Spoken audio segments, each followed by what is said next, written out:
Echo time! Now, I grew up on sci-fi classics such as the Terminator franchise, Ghost in the Shell, Alita, Battle Angel, and yes, RoboCop. So, saying that I love me a good cyborg would be a bit of an understatement. Cyborgs are no strangers to video games either. Heck, many of the franchises I listed have been adapted into games. There's Raiden from the Metal Gear Solid 2 franchise, who might have been the first man I ever saw naked, still remember those butt cheeks, or how about Adam from the Deus Ex series? Now those were some good-ass games. Hehehe, ass. Anyways, I'm going off about cyborgs because today we are reviewing KIBORG. But wait, according to the trailer, it's actually pronounced KIBORG. Seems like a missed opportunity to me.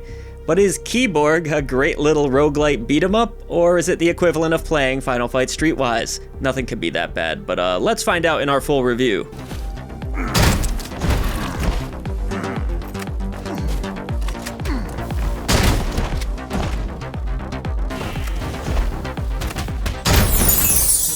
Real quick, don't let the gaming echo chamber flood your games media with a swarm of AI cyborgs who do all the writing for them. Head on over to patreon.com/idreamofindiegames and gain Discord access to the greatest indie gaming community. Enjoy early ad-free shows, get a shout out at the end of every video we produce, our podcast 3 days early, and so much more. Your new indie gaming community is waiting for you. KIBORG comes to us from Sobaka Studio, who are perhaps best known for their last indie effort, Remedium. I say that, but sadly it seems that the game only has 54 reviews on Steam, so it appears to have mostly gone unnoticed. Anyways, in KIBORG, you've been sentenced to a bizarre prison system for the next 1,000 plus years. Now that's a lot of rice, beans, and ramen noodles, if you're lucky. Not only are the sentences long, but this prison also hosts some sort of sick, twisted reality TV show. And yes, you're the player on it. Should you win, you might be set free, but let's be honest, probably not. You take on the role of Morgan Lee in what is essentially an arcade roguelike beat-em-up where your ultimate goal is to survive wave after wave of enemies, horde mode style, and then ascend to the top of the game's tower.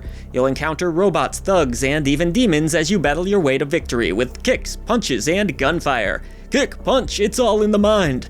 To help tip the scales further in your favor, Morgan can equip various cybernetic implants that enhance his abilities. The game also introduces optional mutations, each bringing their own unique advantages and disadvantages. KIBORG is fairly simple to pick up and play, offering players a solid set of tutorials in its main hub area. Here you can learn the basics of combat, which include an assortment of light and heavy attacks, a spin attack for breaking away from groups, the ability to slide, block, and of course, parry.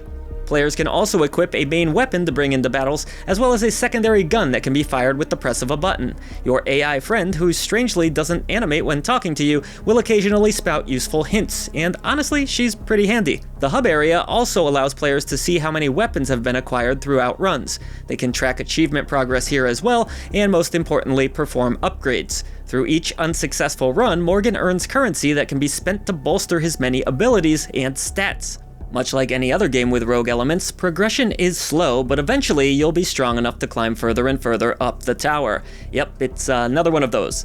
After learning the basics and whatnot, Morgan must head up an elevator, and from there, the real fun begins. Typically, you'll need to choose between one of two directions, marked by signs. A skull on the sign represents a battle, while other symbols may represent areas of rest, or, as the game calls them, meditation areas. There are also bonus rooms where health can be earned by avoiding spikes, a bar for having a nice cold drink and restoring your health, or buying potions, or new weapons to bring into the next battle. These rooms do seem random in nature, but eventually you'll have to go into battle and face a wave of foes. There's no avoiding that. Combat in KIBORG clearly draws inspiration from the Batman Arkham series, and for the first couple of hours, the gameplay felt a bit disjointed, lacking the seamless flow state I experienced with Batman back in the day.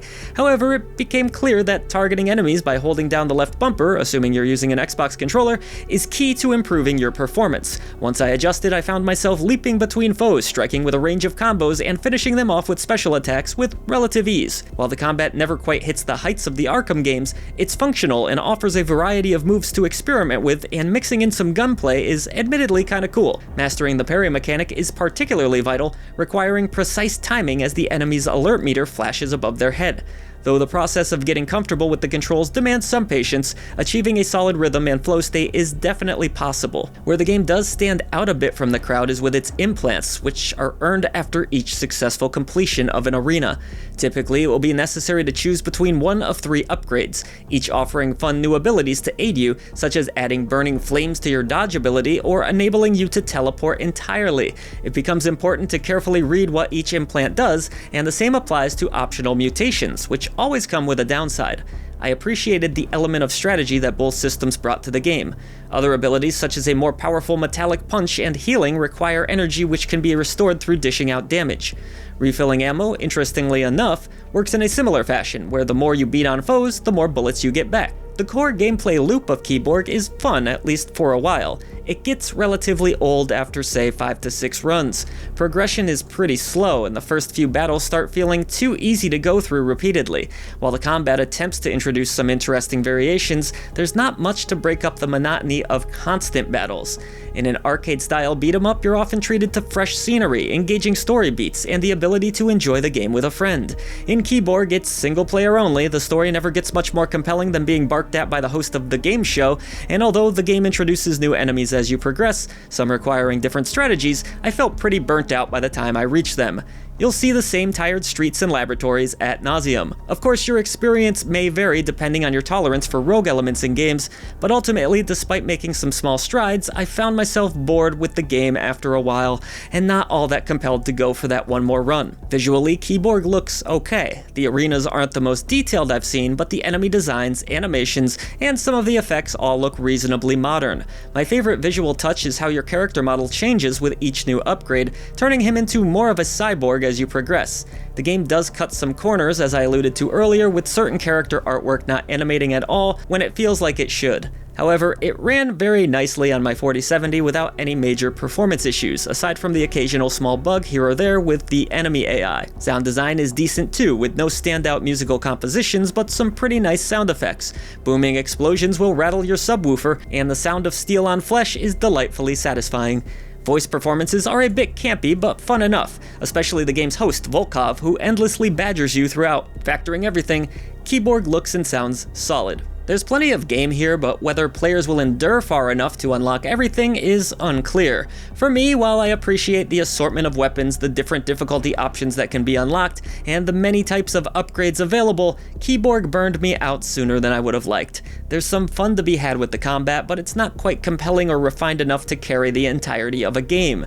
If you're looking for something to mess around with sporadically, you could do worse by a mile, but it's also nowhere near the best of its genre. Even still, KIBORG doesn't completely malfunction and does provide some entertainment value for the right kind of player. Here at I Dream of Indie Games, we believe that games are so much more than a number. That's why we have our 3 Genie Lamp tier system. A bronze lamp represents a good game with quite a few issues. A silver lamp is for a great game with just a few small handful of issues, and the elusive golden Genie Lamp of approval is for those essential indie releases that belong in your collection.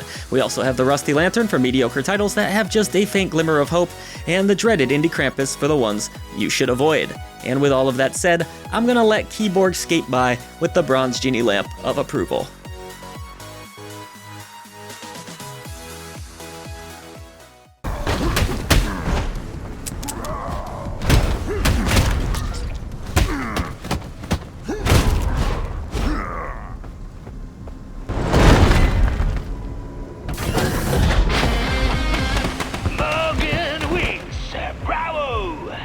For far too long, you, the gamer, have been denied honest gaming coverage.